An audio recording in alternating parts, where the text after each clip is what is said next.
Avant de débuter donc, cette intervention, je vais peut-être plus me présenter.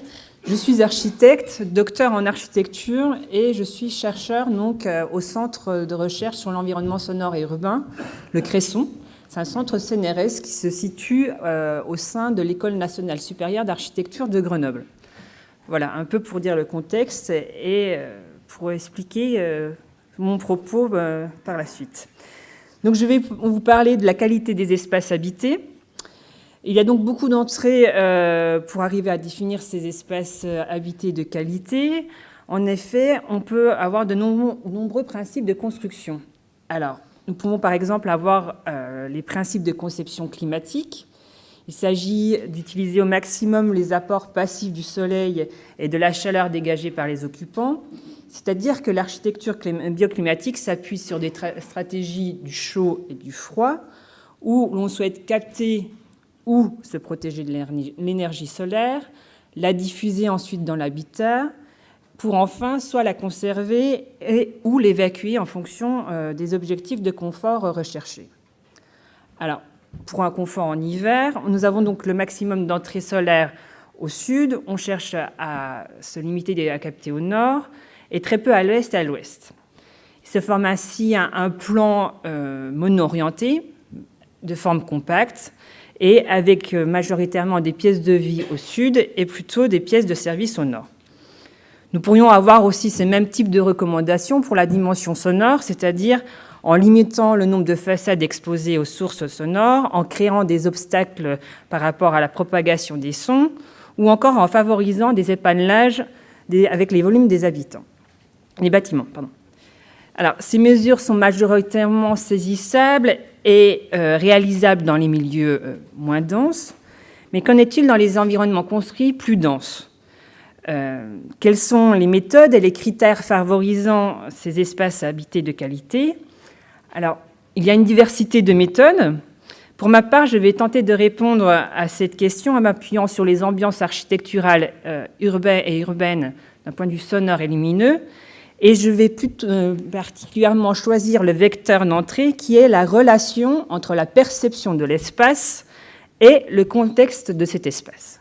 Pour expliquer tout ça, partons d'un exemple ordinaire et bien connu. Ici, nous avons la carte de bruit de la ville de Grenoble qui est constituée majoritairement, qui est ceinturée majoritairement par cette rocade. Donc on peut voir la trace de cette infrastructure routière en bas, où aux abords de cette rocade, il y a un ensemble de logements qui sont situés de part et d'autre. Alors, un exemple ordinaire, gros trafic, bruit intense, beaucoup de plaintes, pétitions, possibilité d'avoir des unions des habitants, actions auprès de la municipalité, concertations diverses, et finalement, construction d'un mur anti-bruit qui isole les appartements de la rocade. Cette situation, ça permet de faire respirer aussi un peu le maire. On se dit, ouf, c'est bon, le bruit est supprimé. Et au bout d'un an, que se passe-t-il ?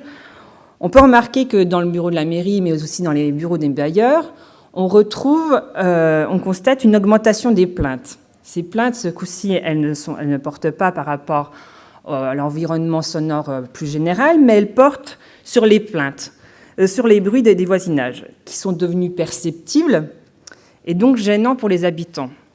Auparavant, donc, ces nuisances de voisinage n'étaient pas audibles car elles étaient masquées par les bruits du trafic routier. Donc on peut se dire, derrière chaque bruit se cache un autre bruit. Et aucune intervention palliative ne remplace l'action sur le défaut originel. Dans notre exemple, il s'agit de la mauvaise qualité phonique des bâtiments. Alors, depuis la construction des logements aux abords de cette rocade, nous avons eu d'autres projets comme celui-ci de la Presqu'île, situé donc plus au nord-ouest de Grenoble. Et ce territoire se retrouve aussi ceinturé par des infrastructures routières importantes. Pour définir des espaces habités de qualité, les logements proposent ainsi des innovations sur l'enveloppe, le volume et l'aménagement interne, avec comme par exemple, là il s'agit...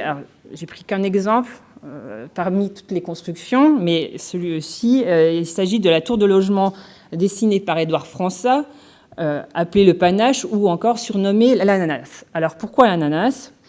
Alors Il y a certes eu un travail sur l'enveloppe, avec une épaisseur importante, mais il y a eu surtout une innovation qui se situe dans la conception des logements. Tous ces appartements n'ont pas de balcon traditionnel afin d'éviter les problèmes des ponts thermiques, des nuisances sonores, mais aussi des accès PMR. En revanche, il a été décidé d'avoir des balcons de semi-saison, c'est-à-dire que c'est des balcons où il y a des fenêtres d'angle largement ouvertes qui permettent d'avoir un contact avec l'extérieur. Et l'autre innovation, c'est d'avoir un espace externe séparé du logement. C'est-à-dire que l'appartement le plus bas de cette tour a une terrasse située au plus haut de cette tour. Et inversement, le logement qui se situe au plus haut a la terrasse la plus basse. Cette terrasse, elle comprend environ 30 mètres carrés, avec une petite cuisine, une douche et 5 mètres sous plafond. Et depuis cette terrasse, donc, on peut accéder et voir le paysage environnant, les montagnes, et accéder au vent plus frais qui se situe là-haut. Nous avons un peu la même recherche aussi pour l'extérieur, avec un exemple plus connu, l'exemple du musée Quai Branly. Avec là, donc situé à côté de la Tour Eiffel, avec là 2 dispositifs construits qui permettent de lutter contre les nuisances sonores du trafic routier et créer un jardin, voire une zone calme dans Paris. Le dispositif le plus identifiable est la construction de ce mur vitré. Mais comme vous pouvez le voir à travers ces photos, ce dispositif, certes, est efficace, mais on peut le voir qu'il est d'une dimension importante, une mise en œuvre complexe et un coût assez onéreux. Le deuxième dispositif intéressant par rapport à cette création, à cette volonté de créer une zone calme, est le mur végétal. Alors, certes, nous le savons, la végétation ne constitue pas une barrière à la propagation du sonore. Cependant, le fait que les piétons portent attention à la végétation modifie la perception des lieux. C'est ça qui pour nous importe, c'est-à-dire que cette végétation, elle permet d'une part de former comme une protection sonore, selon les personnes que nous avons interviewées, et aussi permet de rendre plus acceptable la minéralité environnante. Donc, en première conclusion à ces 2 types de projets, nous pouvons donc remarquer que la qualité des espaces à l'extérieur et à l'intérieur des bâtiments se base à la fois sur une dimension construite, la forme des espaces, les matériaux, les revêtements des surfaces, ces éléments un peu mesurables, maîtrisables, mais aussi sur une dimension sensible. Je vous ai parlé donc des flux sonores, des surfaces lumineuses, mais j'aurais pu aussi citer la dimension climatique, le vent. Et enfin, une autre dimension tout aussi importante, la dimension sociale, c'est-à-dire comment nous percevons. Et que percevons-nous ? Et surtout, le troisième élément important par rapport à cette dimension sociale, nous ne sommes pas justement un acteur qui perçoit, mais nous agissons aussi dans ces espaces. Et comment donc nos pratiques dans ces espaces modifient ou pas les espaces habités. Et donc, en s'appuyant sur ces 3 dimensions qui, pour moi, définissent les ambiances architecturales et urbaines, il se dessine donc un ensemble de critères qui permettent de favoriser un espace confortable, développer certaines aménités donc, dans les espaces habités. Nous pouvons retrouver cette interaction entre les dimensions donc, construites, sensibles et sociales pour analyser les situations d'insécurité. En effet, certains chercheurs dans mon laboratoire s'étaient intéressés à l'inverse, c'est-à-dire pas définir des espaces confortables, mais au contraire, quels sont les facteurs sensoriels favorisant un sentiment d'insécurité. Et ils avaient plus particulièrement analysé les éclairages urbains et les événements sonores dans la ville. Et donc, à travers ces 2 approches, ils avaient certes identifié des facteurs d'un sentiment d'insécurité comme l'instabilité des indices sonores, par exemple l'arrêt d'une ventilation, ou encore les contrastes lumineux importants dans des rues piétonnes. Mais pour agir sur ces situations, il n'est pas suffisant d'intervenir uniquement sur la technicité, avoir plus d'éclairage, moins d'éclairage, rechercher une absence de bruit, qui n'est pas le silence. Il s'agissait bien de comprendre cette interaction entre l'environnement physique, le milieu social, culturel et technique, mais aussi le ressenti interne à chaque individu. Et donc, pour illustrer cette interaction, je vais terminer ma présentation Par un exemple de projet architectural, il s'agit, pour certains la connaissent, de la réhabilitation de la tour Le Bois-le-Prêtre effectuée par les architectes Druot, Lacaton et Vassal. Donc là, on voit les 3 étapes construites en 1959, avec une première réhabilitation technique en 1990 et avec le projet en 2006. Donc, en France, un programme public important est engagé pour déconstruire les grands ensembles des logements des années 60 à 70. Dans le même temps, il manque des logements sociaux. Dans ce contexte, les 3 architectes précédemment cités pensent que la démolition est aberrante et la transformation vise à répondre aux besoins de façon plus économique, plus efficace et plus qualitative, selon. Donc, la tour fait partie d'un ensemble d'immeubles de logements de grande hauteur, environ 50 mètres, construit dans les années 60 et situé en bordure nord du périphérique. Elle comprend 96 appartements sur 16 niveaux. Donc, le projet reposait sur la conservation et la valorisation des capacités structurelles, géographiques et sociales de cette tour. À l'intérieur, alors comme vous pouvez le voir, il y a eu les salles de bain, les cuisines et l'électricité qui sont remis à neuf. Les papiers peints et les peintures sont refaites.